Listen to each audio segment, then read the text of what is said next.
Έχω δίπλα μου τον προπονητή της Δεξαμενής, τον κύριο Καλίνη Σωτήρη. Coach, συγχαρητήρια καταρχήν για τις αθλήτριες που έχει.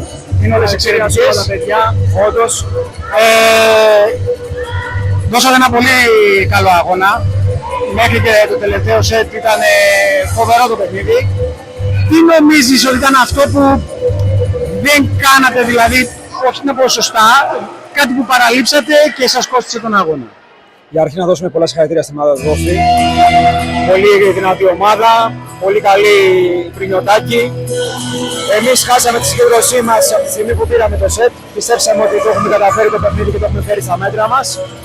Δυστυχώς τα λάθη, τα εύκολα, τα σερβίς και τις υποδοχές μας αφαίρεσαν το δικαίωμα να μπορούμε να κατακτήσουμε και το επόμενο και το δεύτερο και κάπου εκεί χάθηκε ολοκληρωτικά το παιχνίδι. Αν και μπήκαμε πολύ δυνατά πάλι στο τέταρτο σετ, πάλι όμως όταν βρεθήκαμε σε κάποια συγκεκριμένα rotation δεν είχαμε την ψυχραιμία να μπορέσουμε να φύγουμε γρήγορα και να ανακάμψουμε τη δυσκολία που μας έβαλε. Τι νομίζεις τώρα από εδώ και πέρα ότι πρέπει να διορθώσετε ούτως ώστε τη νέα χρονιά να πάτε ακόμα καλύτερα? Τι νομίζεις ότι είναι αυτό που σας λείπει? Για αρχή να πούμε ότι τα περισσότερα παιδιά που παίζαμε σήμερα είναι μικρά ηλικιακά για νεάνιδες. Οπότε έχουν μέλλον. Έχουν μέλλον και αυτό είναι μια πολύ καλή εμπειρία.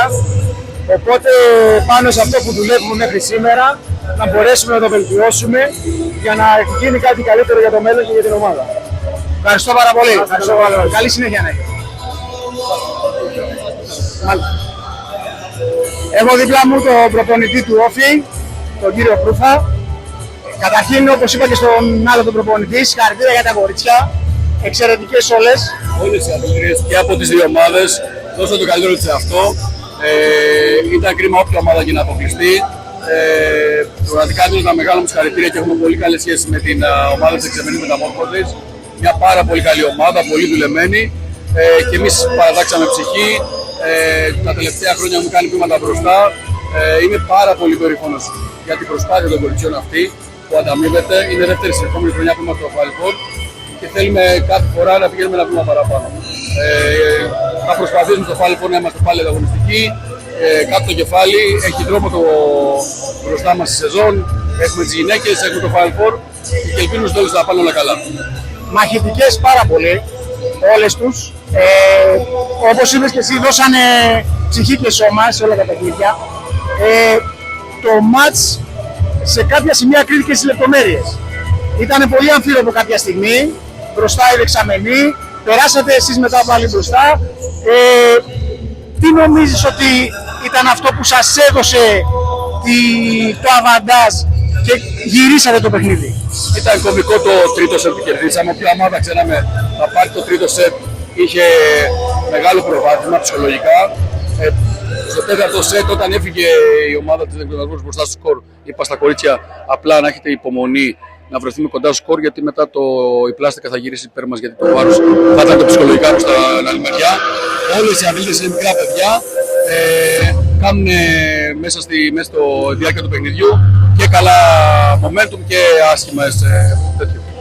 Εμείς καταφέραμε σε κρίσιμα σημεία του σετ, να έχουμε καλό πρόσωπο και καθαρό μυαλό. Έχουμε και παίκτες έμπειρες που παίζουν στην Pre-League, που παίζει και αυτό το ρόλο του, να το λέμε αλήθεια. Προπονούνται μαζί με τις γυναίκες που είναι στην Pre-League και είναι σε καλή κατάσταση οι γυναίκες μας. Οπότε όλα αυτά νομίζω συνηγορούν και ότι και πέρσι και πρόπερσι ήμασταν πάλι στην ίδια θέση, στο knockout. Οπότε λίγο έχουμε την εμπειρία σε αυτό το κομμάτι. Συγχαρητήρια και πάλι. Μια τελευταία ερώτηση μόνο. Από εδώ και πέρα, πώς το έχετε σκεφτεί? Τι είναι αυτά τα βήματα που θεωρείτε ότι πρέπει να κάνετε για να σας οδηγήσουν στον τελικό και ίσως και στο τρόπαιο? Κοιτάξτε, γνωρίζουμε τις ομάδες, έχουμε παίξει τις ομάδες, είμαστε και εμείς, έχουμε μια ομάδα η οποία δίνει το 100% μέσα στο γήπεδο. Αυτό θα κάνουμε και θα δούμε πού θα βρεθούμε. Ξέρουμε και τις υπόλοιπες ομάδες είναι καλές, αλλά πιστεύουμε πολύ στις δυνάμεις μας. Θα ήθελα να πω πάλι άλλη μια φορά συγχαρητήρια με την ομάδα Δεξαμενής, καθώς βέβαια και στον Ιωνικό Νίκαιας που διοργάνωσε ένα άψογο τουρνουά, μας φιλοξένησε όλες αυτές τις μέρες. Οι άνθρωποι ήταν απίστευτα φιλόξενοι. Ελπίζω κάποια στιγμή να τους αποδώσω στην Κρήτη αντίστοιχα και συνεχίσουμε όλη την αδερφή προσπάθεια. Όλα τα παιδιά και εμείς και οι άλλες ομάδες είναι χαρά μας να βλέπουμε αυτά τα παιχνίδια. Σε ευχαριστώ πάρα πολύ και πάλι. Καλό βράδυ. Να είστε καλά.